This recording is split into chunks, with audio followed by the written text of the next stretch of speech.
Olá,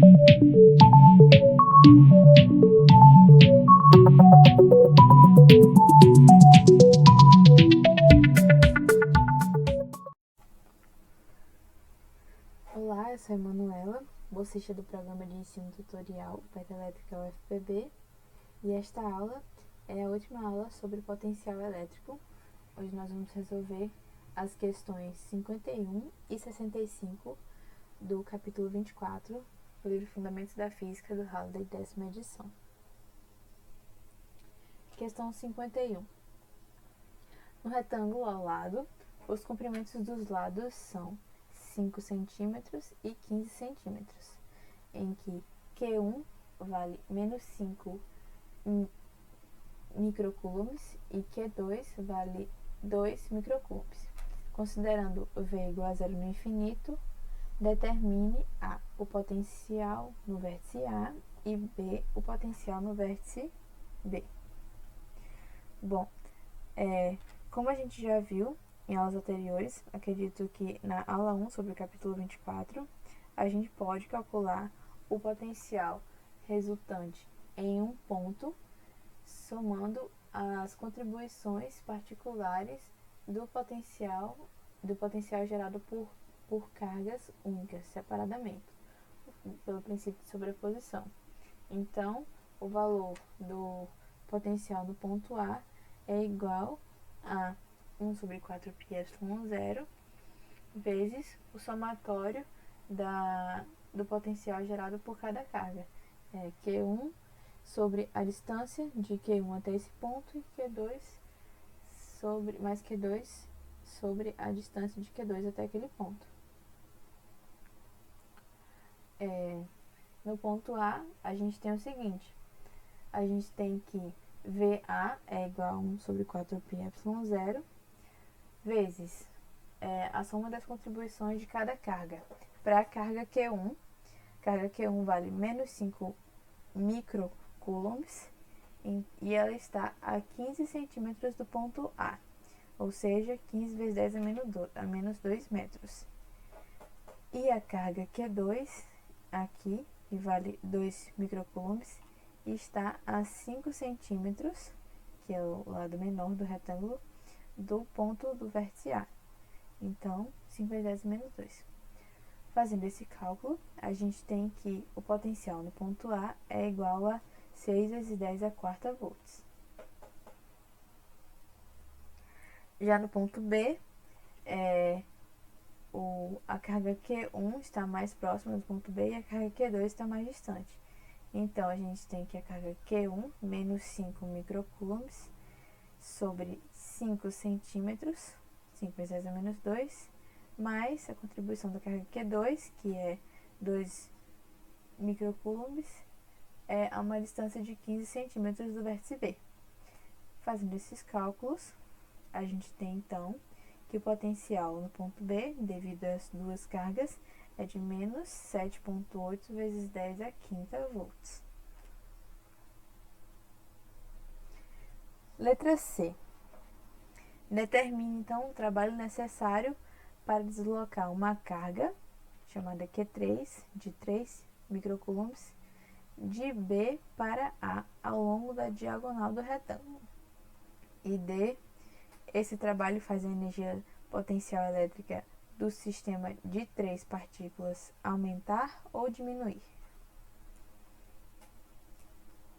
Então, o trabalho realizado por um agente externo é igual à variação de energia potencial no sistema, já que a energia cinética é zero. A soma das energias iniciais mais o trabalho tem que ser igual à energia potencial final mais a energia cinética final. Como a energia cinética potencial ou inicial e final são nulas, o que resta na equação é energia potencial e trabalho. Com isso, a gente tem que a variação de energia potencial é igual ao trabalho realizado pelo agente externo. E a variação de energia potencial é igual à carga vezes a variação de potencial elétrico. Então, o trabalho da força externa é igual a carga vezes V final menos V inicial.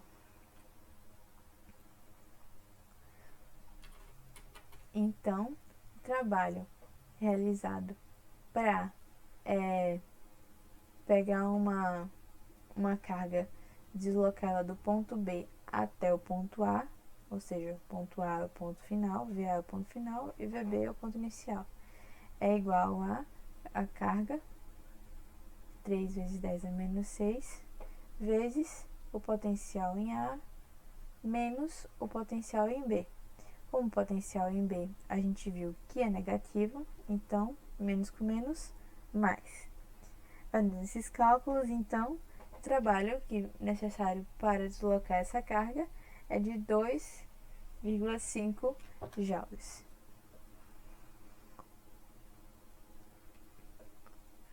E na letra D ele pergunta: a energia potencial elétrica final do sistema dessas três partículas aumentou ou diminuiu? Como a gente viu que o trabalho da força externa é igual à variação de energia potencial e o trabalho que foi necessário para movimentar essa carga foi um trabalho positivo de 2,5 joules, então a variação de potencial elétrico, de energia potencial elétrica, também foi positiva, ou seja, a energia geral do sistema aumentou. Letras E e F. O trabalho será maior, menor ou igual se a carga Q3 for deslocada ao longo de uma trajetória no interior do retângulo, mas que não coincide com a diagonal e do lado de fora do retângulo. Vamos imaginar essas duas situações ao mesmo tempo. Vamos pensar que o trabalho realizado por uma força conservativa independe da trajetória. E a força eletrostática é uma força conservativa. A gente observar o trabalho necessário, a fórmula do trabalho necessário para deslocar uma carga de um ponto a outro, ela só depende do valor da carga e das diferenças de potenciais entre esses dois pontos. Então, a gente não leva em consideração a trajetória nem o deslocamento feito por essa partícula ao longo do trajeto. Ou seja, a energia, o trabalho necessário para deslocar essa partícula de qualquer ponto, fazendo qualquer trajetória, é o mesmo que calculado pela letra C.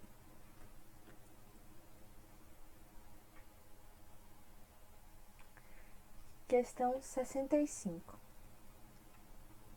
Qual é a carga em excesso de uma esfera condutora de raio 0,15 metros, ou seja, 15 centímetros, se o potencial da esfera é 1.500 volts e V igual a zero no infinito? Então, veja, a gente está tratando de uma esfera que tem esse raio e não tem a carga. Ele quer que a gente determine a carga a partir do seu potencial. Do potencial da esfera, ou seja, o potencial que existe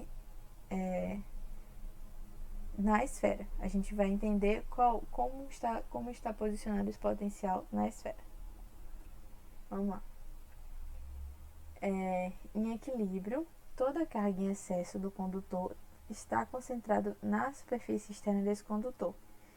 E, como a gente viu em capítulos anteriores, o campo elétrico dentro do interior desse condutor é zero.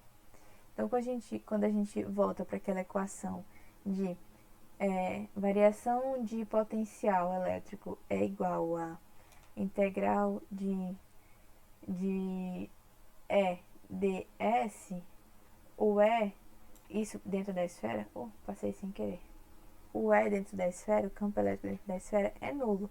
Então, esse valor da integral aqui é nulo. Ou seja, a gente passando um termo para o outro lado, a gente consegue ver claramente que o potencial final inicial é o mesmo. Ou seja, qualquer potencial final inicial que você tomar dentro da esfera é igual, porque o campo elétrico é nulo dentro da esfera. Então, todos os seus potenciais têm o mesmo valor no interior dessa esfera.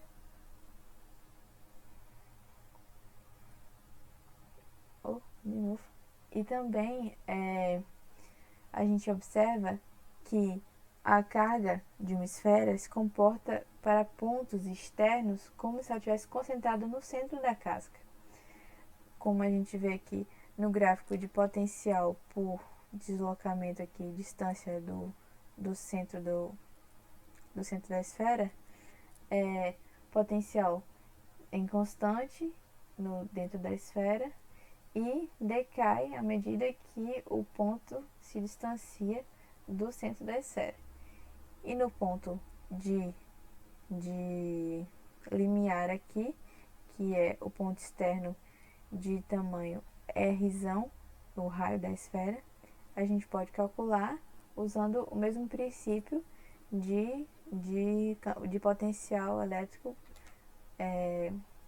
devido a uma carga que a gente já conhece, considerando então a carga total que a esfera tem sobre o R, que é essa distância que ela tem do centro da esfera, a distância da superfície ao centro da esfera. Quando a gente isola esse Qzão, que estou chamando de carga da esfera, dessa equação aqui, a gente passa tudo para o lado de cá, esse aqui tudo está dividindo, então a gente passa tudo multiplicando e sobra só o Qzão desse lado. Então a gente fica com isso aqui, Qzão é igual a 4π/0, Rzão, que é a distância, o raio da esfera, vezes o potencial nessa superfície. Substituindo então pelos valores, esse aqui é a permissividade no vácuo, 15 metros, 0,15 metros é o valor dado na questão, e 1.500 é o potencial também indicado na questão. A gente tem que, então, a carga da esfera inteira é de 2,5 vezes 10 a menos 8 coulombs. Então é isso. A gente espera que tenha conseguido abordar todos os assuntos principais do capítulo 24 e que vocês consigam tirar bom proveito. Qualquer dúvida, pode colocar nos comentários e a gente vai estar sempre de olho para responder as dúvidas de vocês. Obrigada e até a próxima.